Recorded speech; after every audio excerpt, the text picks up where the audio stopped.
Hello, listeners. Let me get into shot. This is Ef'n, and I got Chris. He finally invited me back. How you doing, Chris? Finally. Been like 6 months. I was banned. I know, and for this special episode, thank goodness you're wearing your best Sunday attire. Iron Maiden, what? What's that? Yeah, we got with us some local directors, as well as our very own Patricia Rigney. Welcome back, Patricia. And so if we can go around and, Chris? Well, we should let them introduce themselves. I think that's the best way to do it. I mean, unless you want to talk the entire time, which I know that's what usually happens anyways. Introduce themselves. Okay, so we want to start here with Brenda. Go ahead and introduce yourself. Hi everyone, my name is Brenda Patricia Garza, and yeah, I'm so happy to be here, finally. Hello everyone, my name is Itzel Galeana, and I'm a first AD. I was a first AD with Rodrigo in the movie El LLoron. We're going to talk about that. My name is Rodrigo Moreno Fernandez. I'm a writer-director from Brownsville, Texas. And so you're the director of El LLoron, and that's what we're here to talk about. That's right, yeah. Brenda, how were you involved in the... So I was the extras casting director. Okay. Yeah. And Patricia? I was cast You were the extra. I was one of the extras. Okay. One of the many. So is it your first role? I've had a couple of other really short ones. This was, I think, the biggest. Rodrigo, can you tell us a little bit about your experience and why you wanted to make this movie? Well, I mean, this is the last script that I wrote as a short. My next project should be, hopefully, a feature. Yeah. So we wanted to make sure that I didn't write anything else, that it's a short, to force myself to do a feature. So I left this one for last because that was the hardest one to do. We had 100 extras. We had many locations. We need to have permits. We need to make sure that everything was synchronized because of the difficulty of the movie to be shot. I mean, we've done other shorts with Itzel and with Brenda. We've worked before with other projects that were, I don't want to say simpler, but they were not so demanding in terms of everything. Yeah. And is the movie out yet, or what's the status of that? No, we just finished. This Friday was the last day. We're very proud to say that we were going to shoot for 7 and we shot it in 6. So that's a great testament of the hard work that everybody put into this movie. And we wrapped the thing. Now, at this moment, it's being post-produced, edited, colored, sound, everything that has to do with post-production. It's being done in Mexico City by Carlos Mortera, which he was one of the most renowned editors in Mexico City. And as soon as we have a product, then we'll probably gonna tweak it a little bit until we get something that we wanna show to everybody. Do you have Final Cut? I do. Oh, awesome! That's awesome. Ef'n, do you know what Final Cut is? I know the terms. Googled I researched some terms. What's Final Cut? I was like, what's the coolest thing a director can have? Final Cut. Final Cut? Rare that a director has a Final Cut, but yes, in this project I did that one. And what does Final Cut mean, I guess, to the listeners? Well, it means that, in general, it means that you are in charge of all creative. It means all the shots, what shot gets in and what shot gets out. It's called Final Cut because you decide what the movie's going to look at the end. Sometimes you don't have that privilege. The studio doesn't let you have it. And most probably they take it away. Once you finish shooting it, then they take it away from you. We're going to do the edit. We're going to do the color and at our liking. But in this one, I wanted to do a project that I had complete control until the end. Since it's a very personal project in terms of story and in terms of development for me, that's one of the reasons that I jump into with the producers that were able to help us out. Yeah. Can you tell us a little bit about why it's so personal? I know the story. I mean, I've read a brief synopsis, and of course the movie isn't out, so I kind of tell you what it's about. But basically, I guess it's better if you sum it up. I guess I know why it's personal, but from this a synopsis. But what you wrote it, you directed it. So what makes it so personal to you? Well, I mean, every script that I wrote, I said it was always.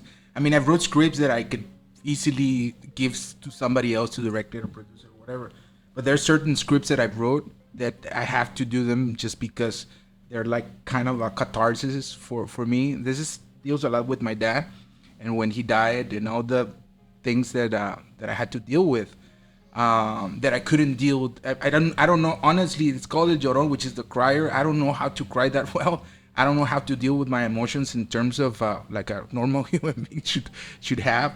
what I do is I write. What I do is I direct. It's a very expensive way of treating your trauma, but that's the only way that I really can express myself and be able to cope with the loss of my dad. And that's why it's personal. The story, it's universal, right? Anybody from here or Timbuktu can see it and hopefully enjoy it. But in terms of my personal feelings, there's lines, there's scenes, there's way that I know that they.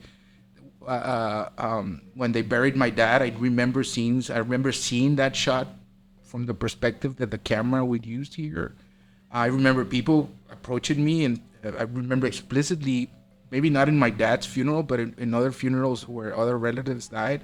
There was a guy that approached my mom. I was sitting right next to her and said that he can cry for 500 pesos. Oh, wow. And if you need a mourner there, they can. So the profession that we're doing is, it exists. So is really a person that cries at funerals that's hired to do that. They're called planilleros in Mexico. They're people that cry. There's even world competitions. Wow.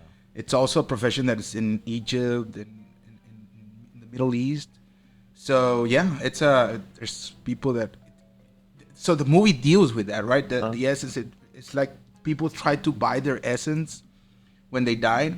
They wanna make sure that. When they get buried, there's somebody there talking about them, or there's music, or there's people crying, or somebody makes sure that there's a eulogy that describes them. So, but the movie talks about that, talks about how people might wanna buy that essence, and that's the deepest meaning of our movie. No, I mean, there's a saying, or before famous philosopher. Sartre, the Greeks were saying that the essence precedes the existence. If I want to create this, I have to think about this. I have to know that it's going to be plastic, this little cap, the little label here, and then I go and create it. But when Sartre came, he said that existence precedes essence, which means we are humans. So the way we live, the way we approach things, the way we develop our lives, we keep redefining ourselves as day goes by. Right now, I can tell you I'm a director. God knows what I'm gonna be later on. So we only define ourselves the moment we die. So at that point, that's when we can say, okay, I was a director, I was a student, I was this, right? So this is the short that we're doing, right? There's people that try to buy their essence. There are scenes where they define Macedonio Capistran, politico, abogado, or things like that, where they spend a lot of money in their burials to make sure that they define the way they want to be defined. But that's the story, because the story is Felipe, who doesn't know the real essence of his dad, as everybody remembers him, right? So he's discovering that. And obviously the superficial level of our story is that it's a guy that cries for a living, somebody tells him a joke, cannot cry anymore. So there's 3 levels there of what we're trying to say with this movie. And it's interesting because when I read the title, or when I was informed about the title, I thought, it's gonna be like a horror movie, and it's not a horror movie. Obviously, it's not, right? Yes, yeah. Based on the topic, I was like, I haven't heard this wives' tale before, but it was actually more haunting to me because I was like, people actually do this, and then to find out that it's actually true and they do it for a living. I can't wait to see it. I'm very interested. Just on that short synopsis I read, I'm very excited, so I'm looking forward to it. Do you know where it's going to come out, or what's the plan for that?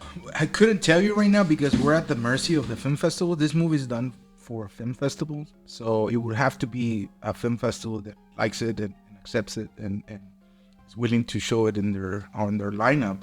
Again, I only know because of Google, but I guess for people that don't know, who is a producer? What is a producer? What's their job, and how do they affect your role as a director? So there's 3 producers, right? First one is Mickey Sumner. She's an accomplished actress. She lives in New York. She was graceful enough to come over here, and she's the one who brought in her role as a producer. She's the one who brought most of the cast that they were willing to do this movie. As an independent filmmaker, when you're here, it's hard for you to reach those celebrities and ask them to be part of your movie. But Miki has a good, she's very known in Hollywood, and she's done projects like Frances Ha and Snowpiercer and that's how she met Renee Victor, which plays one of the leading roles in our movie. And then through her connections, we talked to Bobby Soto, which plays the lead. Valente is a good friend of the Valley. I met him at our local film festival. So she was in charge of making sure that those people were part of this project. Once you have a cast like that, and it's a little bit easier to get funding or to get people more involved, or then there's more people that approached us. And then obviously I relied a lot on her in terms of performances, because she's a very accomplished artist, an actress. So there's a lot of things that I bounce out of her, and she helped me with that. Other than a million things that I don't think we have enough time to tell them all. And then there was Leanne Weldon, which is our brains of the thing. You know, she was in charge of making sure that every little paperwork gets filled, that every little logistic is very it was programmed in a way that can be accomplished, and also the solving all the problems during the production. So that's what the producers do. And me as a producer also I start talking to friends of ours, making sure that they wanted to participate in this project. I hired the crew. We found the resources to do this movie. So those are the three producers, and that's kind of the job that we were doing. But once we start filming, I took my producer hat off and I put my directors and let Miki and Leanne. And then from here on, Miki's in charge of all promotion and film festivals or whatever it is. Leanne is making sure that everything's run smoothly, and I'm still in the creative side of it. And I've always wondered what is an AD, which is an assistant director, right? What our guest over here to the right? What do they do? Are they the ones that yell at you and tell you, "Hey, you're messing up," or what's their job? Well, I mean, it's easier for me to say, "Look, I want this shot, I want this like that." It's another thing to execute them, right? So she's in charge of all of that. She's in charge of making sure the crew knows everything. So you're kind of the general. You're like, "Take the hill," and she's like, "I guess I'll take the hill." Yeah, I just tell her, "Itzel, take the hill," and she's the one who runs with the gun. Yeah, but it's impossible to do without your AD. It's just impossible. Plus, you have the benefit of having somebody with a lot of experience like her. That I've always told her, your next step should be a producer, because she has a lot of knowledge and all of this, and she knows the difficulties, and she even goes up and beyond his duties to make sure that the movie is being produced also. So yeah, so you need a smart person, you need a person that understands you, and you need somebody that is very tough. You see her chaparrita, but she's like a lion there. Small but spicy, right? It's the saying. Amazing to watch. I had the opportunity of where we were rubies while we were in Brownsville, and I mean, her dedication to her craft is insane. Like, I've never seen or been with anyone that works as hard as she did. Talk about yourself. I mean, it's tell us a little bit. I mean, Everyone is. yeah, it's hard to talk about yourself, but I mean, if they're all saying you're spicy, let's spice it up. Let's go.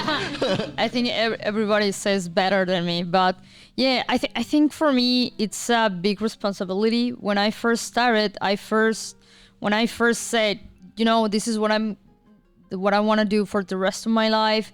I've done it before, but just like a couple of things there and there. But when I just took that decision to go into films, I did it with Rodrigo. And I think it was because, first of all, he believed in me. Second of all, because of his stories. I mean, we talk about it. He already mentioned what it is about, and we already are hooked, right? Yes. We already want to see, so we want to watch the movie.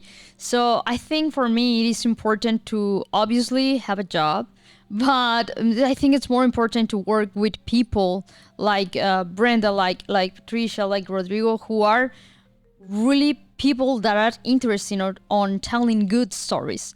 And I think that's one of the best part. And once I'm there, once I'm in, then I don't like to be like the bad girls. I know people are coming to me sometimes and say like, you know what, I was afraid at first of you, but sometimes you gotta be tough, because it is so, how do I say it? It is so amazing to shoot a film. It is a really unique experience. I don't think there's any other work that you are going to enjoy as you enjoy this, or you're going to suffer as you suffer making a movie.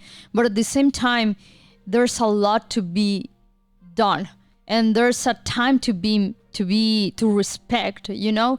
There are a lot of things where you can actually have the opportunity to be as professional as you can be, so you literally don't have any time to be messing around, you know. So sometimes if people don't take it seriously, if they just go and have fun and whatever, or think, oh, you know what, this is another project, this is like when you're in school and you you gather with your friends and let's do this. If you only go to that part, then you're not going to have the quality that movies require to have, because there are a lot of details, especially in stories like this. There are a lot of details going on, and a lot of logistics that has to be carefully watched out, or it has to be carefully prepared in order to have a good movie, especially if you have a cast like the ones we have. They expect certain things. I mean, they expect good work. They don't want.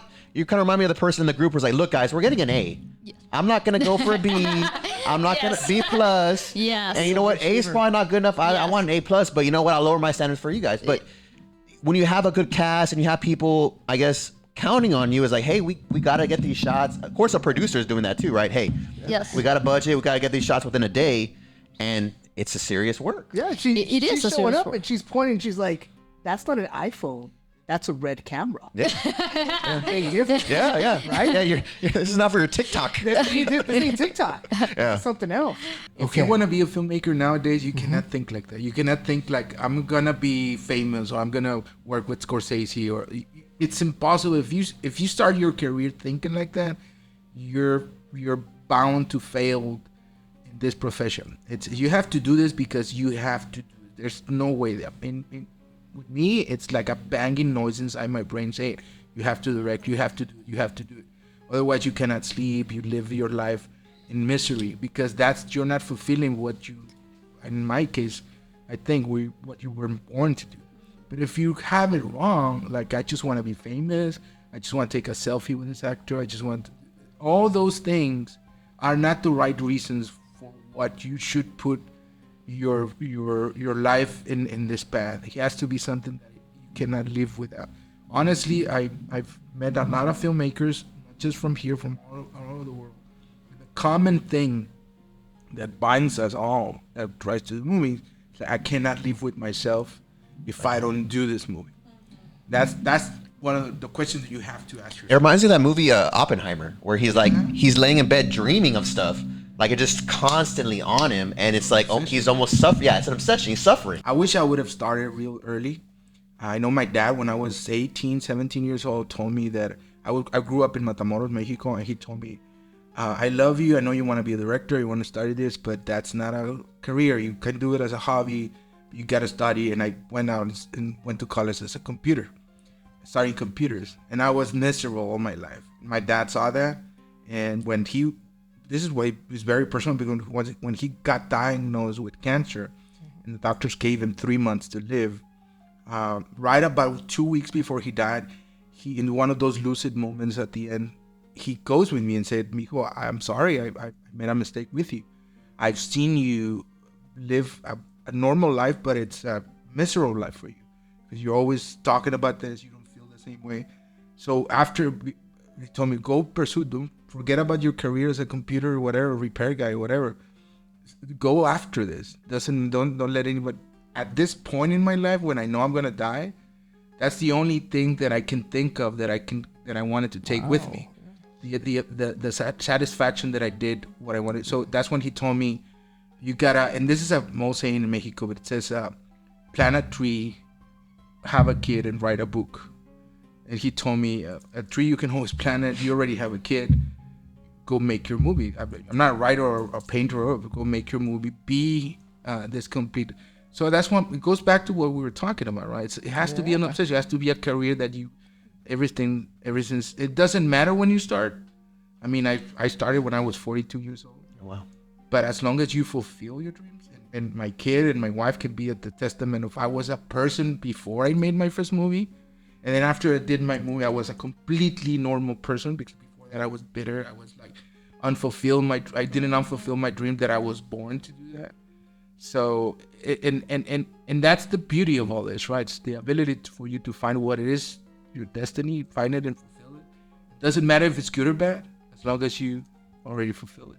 For me, my first movie, when I finished, I burned the Blu-ray and I put it right next to Cinema Paradiso, and in between Cinema Paradiso and the Tree of Life, because that's the spot that I've always dreamed that my movie in my collection. So yeah, fulfill, dream, boom, one check mark. Then my cinematographer called me, "What are you gonna do with the movie?" It's like, I don't know, I'm there. And then she told me, "There's film festival, there's a live going on." Like, You're like I wasn't concerned with that. I made my movie. I thought it was just making a movie. That was my approach at the beginning. It goes back to what I told you. I just wanted to make a movie. I wanted to express myself. And then I found out through film festivals, we won an award. The London award came. And which movie was this for the listeners? It's called The Hole. The Hole? First one. It's the first movie. That was a feature. So when we submitted to film festivals, it got pretty good tracks. And then I realized maybe I can do another one. And then more people believe in you. Do Ramona. More people believe in you. You got a good. And Ramona's your second movie. That was my second. And then we did Strings. And that one is the one that really hit the ground running and everything. And that's why I'm sitting here telling you that we did El LLoron. And how can somebody watch all three of those movies? Basically, I'm asking for myself. Well, Can I get a copy of the Blu-ray for free? That's the other thing. I mean, I can send you links, but those movies are not. Like I tell you, man, it's not. If you do this to make money, you're not gonna. There's when we did the first one, that's when we got a bunch of offers. But dealing with all of that, with the Hollywood and the agents, and that's not for me, man. I mean, it's not. That's not why you're here. What I don't, what I fear that is like in 10 years, we're gonna go we go to YouTube right now and search for something that you want to learn or whatever. I think in the future, 10 years from now, maybe 5 or 3 or who knows, right? You're gonna tell YouTube, I want a movie starring Brad Pitt that deals about this and that he falls in love with I don't know, Angelina Jolie, and then and then Google will do, and they will do the movie that you want. And I mean, that's what, and a lot of people didn't pay attention to it, was the actor strike and I think the strike that just happened this last summer. Exactly. Is Hollywood was trying to say, hey, look, we're gonna replace a lot of these people with AI. We want to scan your image and we're gonna use it forever. And they're literally saying, we're not gonna pay you and we're gonna use your image.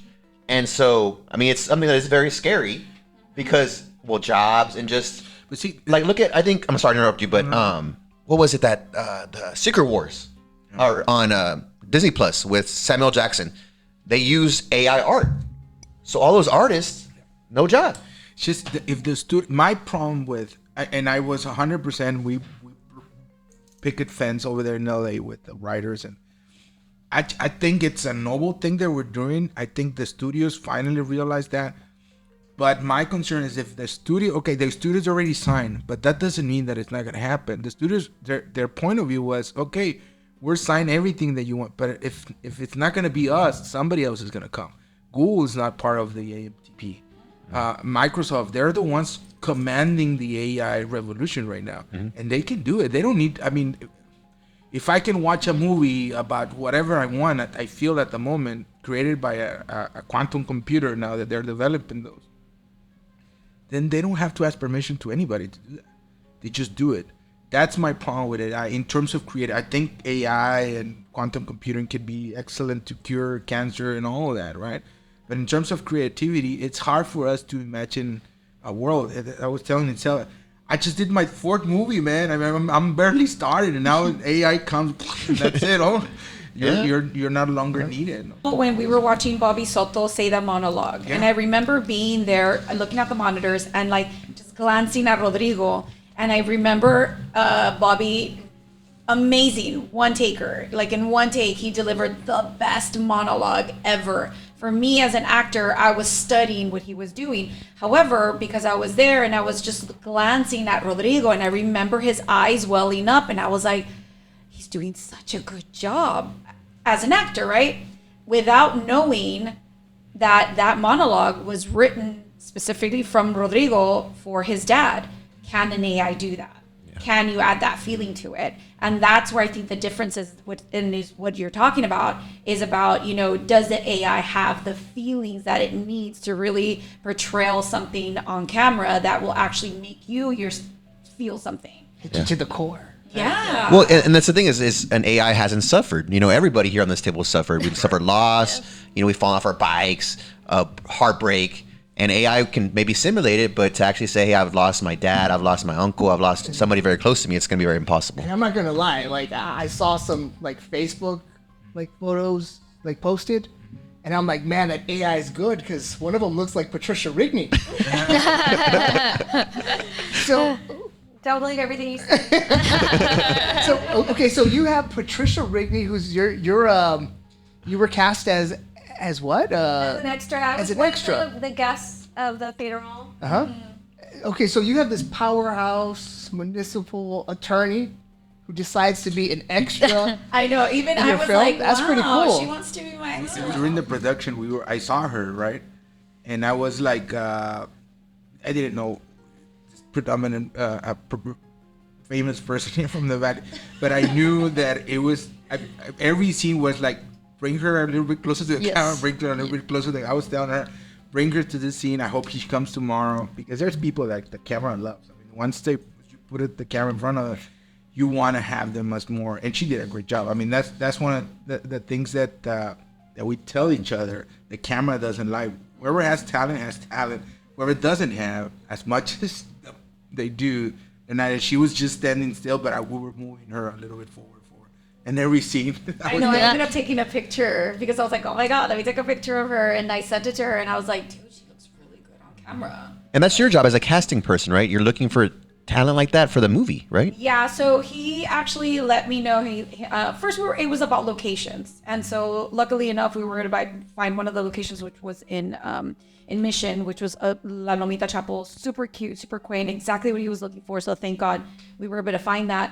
And then later on, it was just like, hey, so I need a lot of extras, right? And so that's when I was like, well, how many do you need? He's like, 75 plus. I was like, okay, that's going to be a challenge, but all right, let's see if we can do this. And, just through people that you already knew, through social media, also posting, having other people help me with finding older, because he was looking for every age, but in specific, he really wanted 60s, 70s, like people that were older, because obviously, you were going to need Las Lloronas, which were the main feature. And so luckily, because of help, from Ruby Gomez and Marcela, as well as Nolan, he's worked before on strings, they were able to help me just get all the extras that we needed. And Patricia was just one night.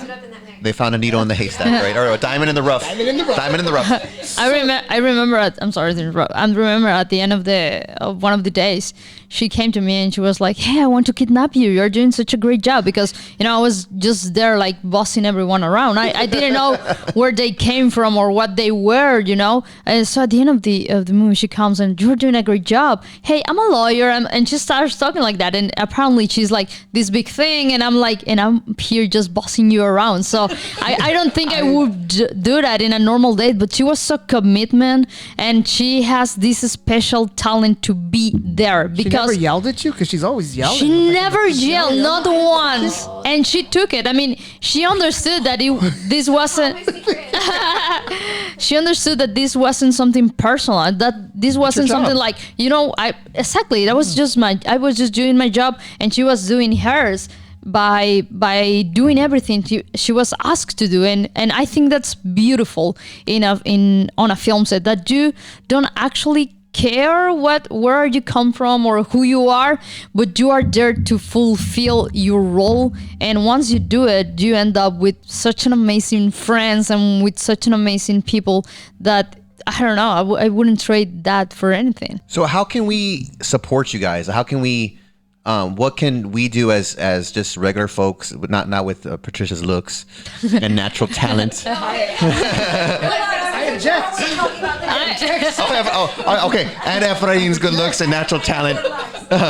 How can we support you guys? I mean, in the future. I mean, what can we do? You're doing it right now. You invited us to be here to Obviously, hopefully we can do another movie and we can call you guys and say, hey, can you put we're out? If you're looking for extras, we'll be there.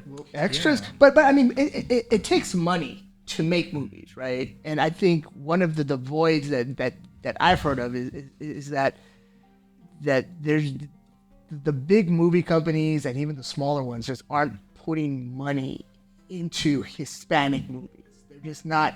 It's just not. Look, so in that term, so this year I think is one of the best Hispanic movies. A Million Miles Away, Flaming Hot, directed by Eva Longoria, and the woman filmmakers also, which is very good, very interesting. They're coming up with such an amazing movies that are making money. So if Hollywood is making money with those movies, there's going to be more opportunities. So I think we have to be prepared. I think the Valley has to be prepared because sooner or later one of those movies is going to come here and we'll want to film here because we are predominant Hispanic, right? Guys, I could talk to you guys probably the rest of the day, but It's an interesting subject. yeah, well, because I'm very passionate about movies. I don't have the talent. I don't have a lot of things, but I've always appreciated the art. I watch YouTube videos about filmmaking all the time. And so to have the opportunity, I want to thank Ef'n to allow me to talk to you guys. It's beautiful. And so continue to work, and hopefully I look forward to watching it. And any way we can help, let us know. For sure. I'm not even in the shot, I don't think. You see, I'm out of the show. It was your show.